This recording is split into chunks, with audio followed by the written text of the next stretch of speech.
listening to a podcast from JoetteCalabrese.com, where nationally certified American homeopath, public speaker, and author Joette Calabrese shares her passion for helping families stay healthy through homeopathy and nutrient-dense nutrition.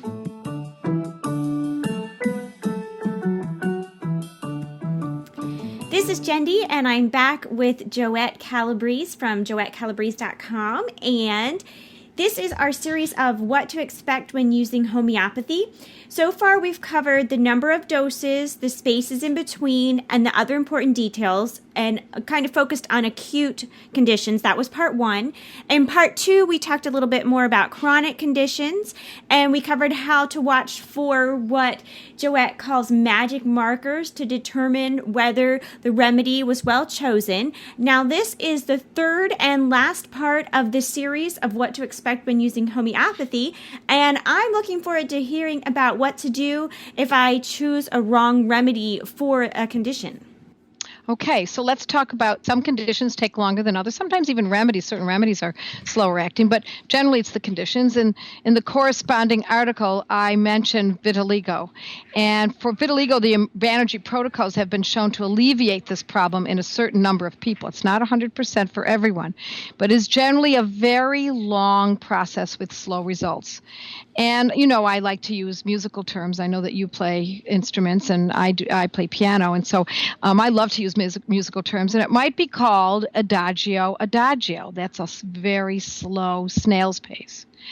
You know, and although homeopathy has a history of being able to treat psoriasis, it too has an elongated pace.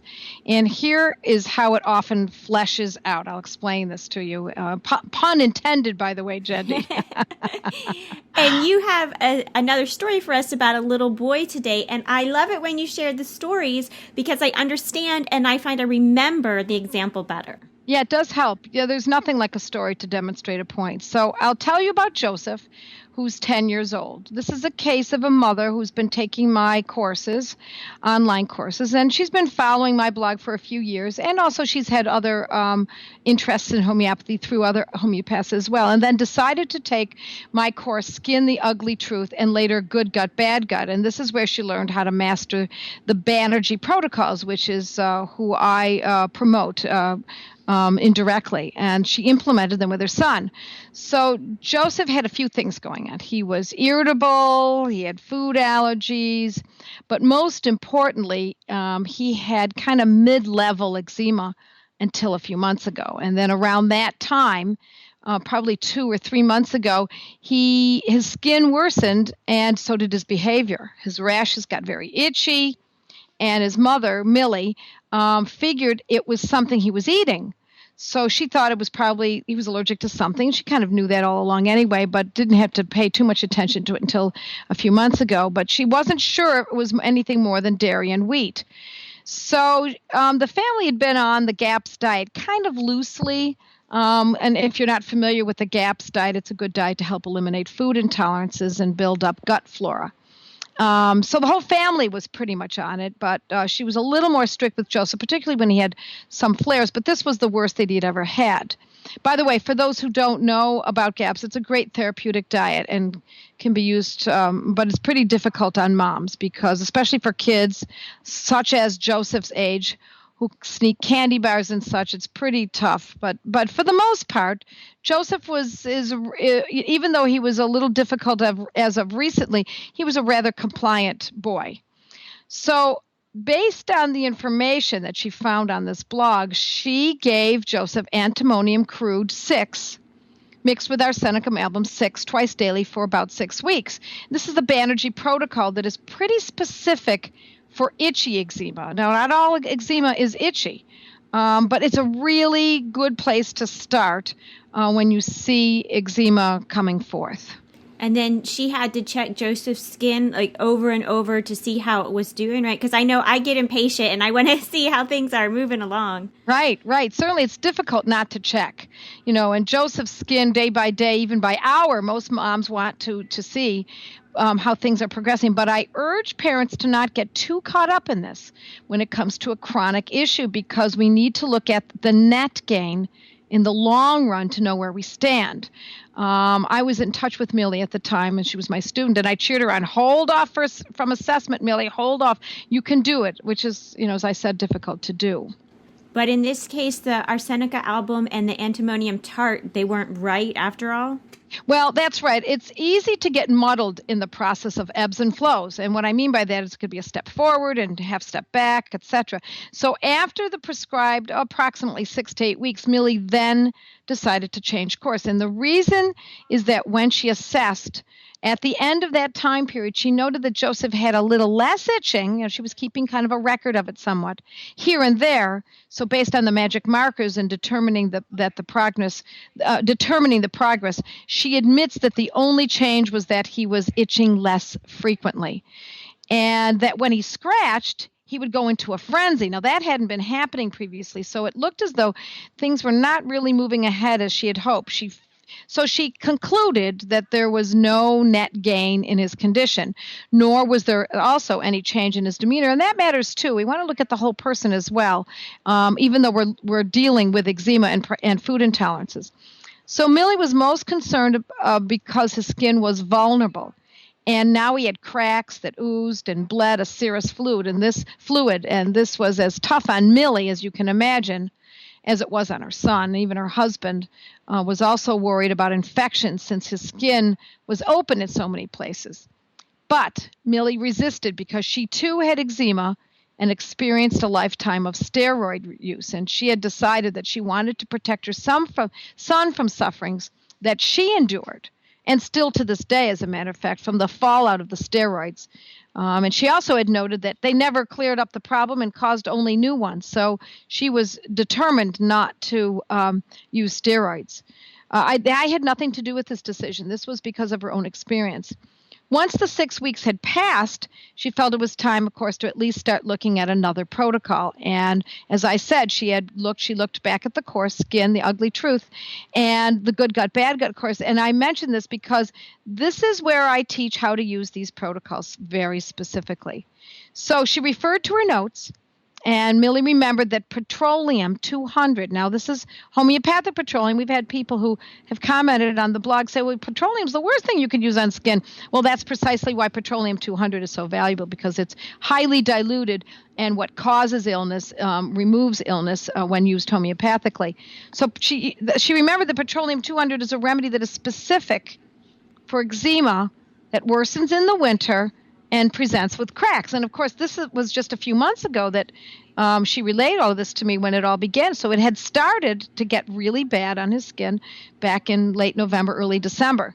So she hadn't realized until she read the description of petroleum in her notes, because she had been thinking that the problem was not because of going into winter as much as the fact that the children had gone to their grandparents, who routinely serve heaps of cookies, breads, and soda, sometimes even diet soda, she mentioned.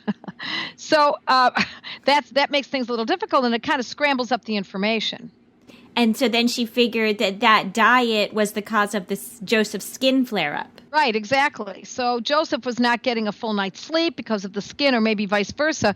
So then she was thinking, well, maybe, having checked her notes again, Coffea 200 might be indicated, because it is a perfect remedy, specific actually for itching, that keeps the sufferer up at night. And again, here we go with Coffea. You would think coffee, and that's from which it's made, would keep someone up. And indeed, if we use it homeopathically, it does the opposite. So this is when Millie decided to change gears. She stopped using the Antimonium crud and Arsenicum album, and instead switched to Petroleum 200, and she used it every other day, and Coffea 200 once at night, probably just around bedtime or after dinner sometime.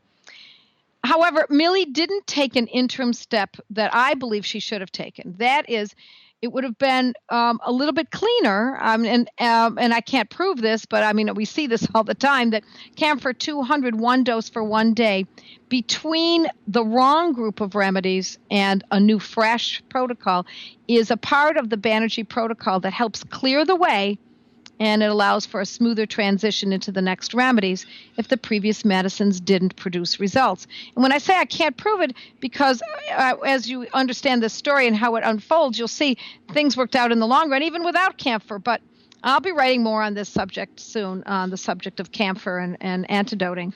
So Millie's new choice of remedies was right on, in spite of this misstep. We might consider a misstep in not using camphor. But the Coffea got him to fall asleep, right? And like a perfect remedy for insomnia, even though it's coffee. So the like cures like is illustrated with her use of that. Right, exactly. You've got it. And he promptly fell asleep and stayed peacefully asleep the very first night after taking Coffea 200. And the reason I emphasize that is because sometimes it takes 2, 3, 4 nights, sometimes even a week or so, sometimes even longer than that for a remedy to act when it comes to something that's chronic.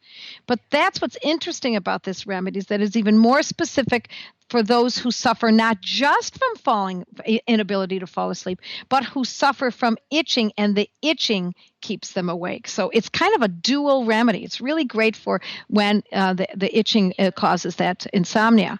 So little to no scratching ensued. Joseph's mom knew this because she had always had her ear glued to her son's bedroom, the one room over, and the sound of his scratching used to keep her up nightly, worrying with angst. I mean, that's what it's like. And on that first night, the only sounds she heard, she told me, were nothing but the soft sounds of his sleeping breath drifting from his room. So you can imagine how Millie must have felt that night. You know how mothers are. We sleep better knowing that everything is moving in the right direction and our children are well. Now, I call Millie now a homeopathic mom. It's been over 2 months of taking the new Banerjee protocols with the Petroleum and a Coffea, and Joseph's skin is not what she's reporting as perfect, but the itching is now about a 2 out of 10, and the condition of his skin overall in appearance and comfort is what I would call a triumphant 3. So now she has to figure out about the food intolerances? Yeah, that's right. We're not finished here. Just because we're seeing some good conditions here, the remedies will help with the skin, but unless we address the essence of the problem, which is the food intolerances, his skin will likely never fully recover. And we don't want him to live a life of abstinence in terms of his diet.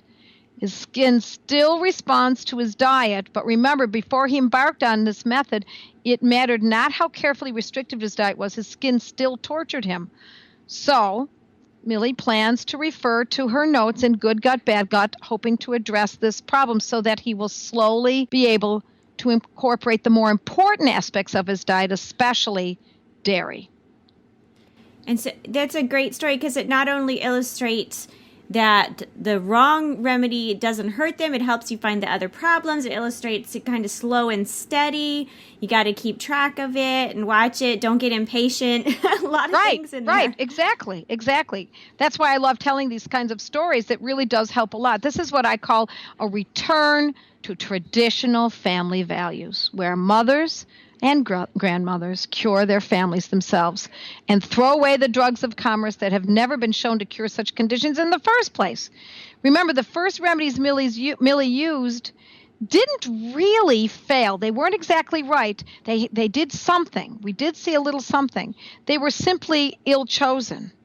It was very important for her to pay attention to the details of the skin and also what he was eating and know what symptoms she had to address first. So she had to draw out the telling and most important systems and conditions from the case. And that's something any mom can learn, right? Right. It's a skill learned. And it's a case in point. Even the wrong remedy choice can give us information that may have gone unnoticed or perhaps unavailable at the time. For those who are moms and grandmothers, I know what it's like to have your child feel better after months of suffering. And now imagine that feeling of knowing that it was at your hand. So the thing is that a lot of times if we use a remedy that's incorrect, it brings forth the awareness that, oh my gosh, this is really worse at night. He can't sleep. So then we have to look at a remedy that's specific to that. And she didn't. She had not even noticed that. until she had used those remedies and recognized that, no, we're not only not moving forward, but boy, this is a nightly issue, an insomnia issue as well. And then, of course, she started to look at it in the overall scheme of the timing, and that it perhaps wasn't grandma's cookies and baked goods and diet soda. Perhaps it had more to do with the time of year. And then that's when Petroleum came to mind. So I know these feelings. Is there anything on earth that's a better high than curing your own child? I know many of you who listen to these podcasts have done it, and there's nothing like it. You get hooked. You can't stop. Once you cure a bee sting, once you cure an ear infection, once you resolve a horrendous fever or eczema for crying out loud, that doesn't have an end naturally. Dermatologists tell us that children outgrow it. Well, no, it doesn't. It's not outgrown. It just shifts and becomes something else. You still have now the gut issue. And then in teenage years, what we often see is then there's acne related to the food intolerances, or there's stomach aches that are related to the food intolerances. So no, it's not presenting as eczema for a dermatologist to deal with, but indeed we have not gotten to the bottom of the pathology. And I do want to remind the listeners, if you like what you're hearing in this podcast and the other ones, please share it with your friends, neighbors, your family, your co-workers, whatever. And I know whenever I learn things, then when another mom starts complaining about how their child's feeling or they're not feeling good, some of this stuff all goes through my mind. Like, you need to learn about this from Joette. Right. Well, the goal of a good homeopath is to give just enough guidance so that at some point, as soon as possible, you as a mother or grandmother can gain the knowledge from the new protocols to be able to follow through on your own. That's my role. So the role of the mother and grandmother is to do your homework and question. Even question me. I don't have all the answers. I'll be honest. I do the best I can in just getting out what I know. But just like Nobel said to Stuart Little in the movie Stuart Little, I'm dating myself here. He said, "You've got guts, Stuart.